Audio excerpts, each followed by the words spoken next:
Manasa Madhavan sibuk kuliah. Dia mahasiswi tahun keempat di Fakultas Kedokteran Gigi Indira Gandhi Institute of Dental Sciences di Kota Manggalam yang terletak di distrik Ernakulam, negara bagian Kerala, India. Usianya 24 tahun.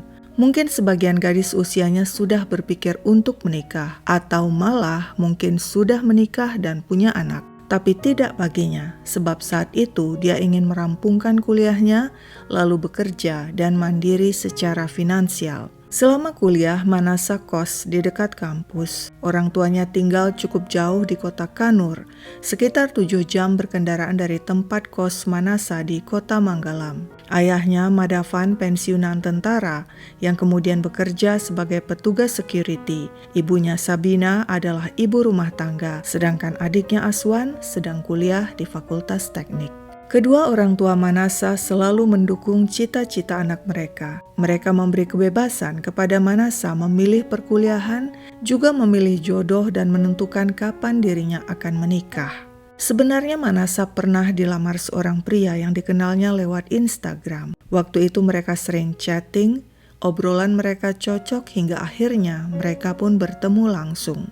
Pria itu berusia 32 tahun, lumayan tampan, bergelar MBA dari sebuah universitas di Bangalore dan memiliki usaha desain interior. Jika bicara pelan dan tenang, saat itu Manasa jatuh cinta padanya. Demikian pula si pria. Keduanya pun berpacaran. Dan ketika berpacaran inilah Manasa semakin mengenal bahwa pria itu ternyata bukan seperti yang dibayangkannya. Dia tampak kurang berambisi, tidak ulet, berbeda dengan Manasa. Sebab itu ketika si pria melamarnya dan menyatakan ingin menikahinya, Manasa menolak. Gadis itu memutuskan hubungan mereka secara baik-baik dan memilih fokus merampungkan kuliahnya. Tapi si pria tidak menyerah. Dia terus menghubungi Manasa dan mohon agar gadis itu kembali padanya. Manasa tetap menolak. Pria itu semakin nekat. Kini dia malah sengaja pindah dari tempat tinggalnya di Kannur ke kota Manggalam, tempat tinggal Manasa. Saat itulah Manasa kembali melihat si pria menguntitnya. Kesabarannya habis. Dia mengadu kepada ayahnya Madhavan yang segera melapor kepada polisi Kannur. Seorang pria telah menguntit dan mengganggu Manasa, anak perempuan saya. Tolong beri dia peringatan. Polisi segera bertindak. Mereka memanggil si pria dan orang tuanya dan memberikan peringatan agar dia jangan lagi menguntit dan mengganggu Manasa dan keluarganya. Si pria minta maaf dan berjanji tidak akan mengulangi perbuatannya. Masalah beres. Kini Manasa bisa menarik nafas lega. Dia dapat beraktivitas dengan tenang meskipun jauh dari keluarganya. Pria itu tidak akan menguntit dan mengganggunya lagi. Benarkah? Sejak 4 Juli 2021, Rakil Ragutanam menyewa kamar di lantai 2 di sebuah rumah yang berada dekat dengan kos-kosan Manasa. Rakil sengaja pindah dari Kannur, kota tempat tinggalnya, ke kota Manggalam agar bisa senantiasa dekat dengan gadis yang dicintainya. Kepada orang tuanya di Kannur, dia berbohong dan bilang akan pergi beberapa hari untuk urusan bisnis. Tapi kepada sahabatnya Adityan Pradip, dia mengaku jujur ingin pergi ke kota Manggalam untuk bicara sekali lagi pada Manasa tentang hubungan mereka dan berharap gadis itu kembali padanya dan menerima lamarannya. Setiap hari dari balik tirai jendela, Rakil mengintai pergerakan gadis itu pulang pergi tempat kos dan kampus. Manasa tidak tahu Rakil tinggal begitu dekat dengannya. Meski gadis itu sempat memergokinya ketika dia menguntitnya di jalan. Dan itu sial bagi Rakil, sebuah kesalahan besar. Sebab beberapa hari kemudian, dia dan orang tuanya mendapat panggilan polisi. Polisi memberi peringatan kepadanya agar jangan menguntit dan mengganggu Manasa lagi. Rakil geram, si calon dokter gigi pujaannya kini begitu berani melaporkannya pada polisi. Tapi Rakil tidak takut. Dia tidak peduli dengan peringatan polisi itu.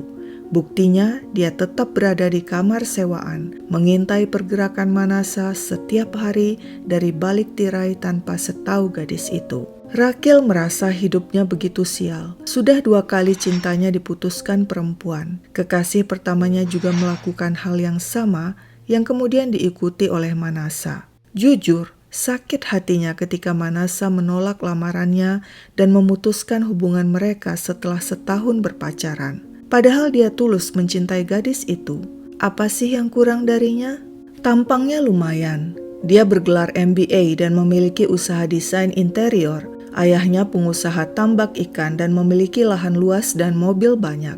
Orang-orang bilang dirinya tertutup, pendiam, tidak punya banyak teman. Mungkinkah sifat itu yang bikin kisah cintanya tak pernah langgeng? Tadinya Rachel sempat berpikir mungkin jika uangnya banyak maka Manasa akan menerima dirinya kembali. Dia pun berniat pergi merantau ke Arab untuk mencari uang sebanyak mungkin.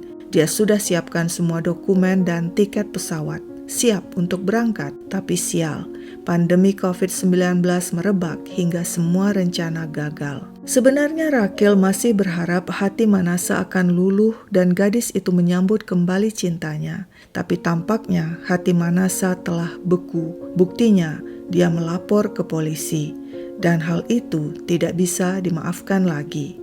Rachel mendapat informasi dari seorang pekerjanya bahwa Senpi bisa didapatkan di kawasan Bihar. Dia pun mengajak sahabatnya Adityan Pradip ke sana. Atas bantuan Manesh Kumar, seorang sopir taksi yang bertindak sebagai calo, Rachel berhasil menemui seseorang bernama Sonu Kumar dan membeli Senpi rakitan darinya seharga 6 juta rupiah. Lalu Rachel pulang ke kota Manggalam dan kembali mengintai Manasa dari balik jendela. Hari itu, 30 Juli 2021, dia kembali mengintip dari balik tirai kamar di lantai 2 dan melihat Manasa pulang dari kampus sekitar pukul 3 sore. Ketika Manasa memutuskan cintanya, sesungguhnya Rachel merasa hidupnya gelap gulita. Kepada saudara laki-lakinya, dia meratap, "Hidupku telah hancur." Dan kini dia akan menuntaskan semuanya dan menghancurkan apa yang masih tersisa. Rachel keluar dari kamarnya di lantai 2, lalu turun menuju tempat kos gadis pujaannya, Manasa Madhavan. Dia masuk lewat pagar yang tidak terkunci dan masuk ke dalam rumah kos-kosan tanpa halangan apapun. Di sana, dia lihat Manasa sedang makan dengan seorang teman. Gadis itu terkejut melihat kehadirannya. Tapi kali ini Rachel tak ingin berbasa-basi. Dia seret gadis pujaannya ke kamar kosnya. Lalu dia acungkan Senpi dan dor, dor, dor. 3 tembakan. Sang gadis pun roboh. Tidak ada pengadilan atau persidangan bagi Rachel untuk mempertanggungjawabkan perbuatannya itu. Mengapa? Sebab usai menghabisi gadis pujaannya, dia arahkan Senpi ke kepalanya sendiri dan letusan keras kembali terdengar. Rachel jatuh terkulai, tak jauh dari Manasa pujaannya. Sekian dulu ceritaku, sampai jumpa kapan-kapan.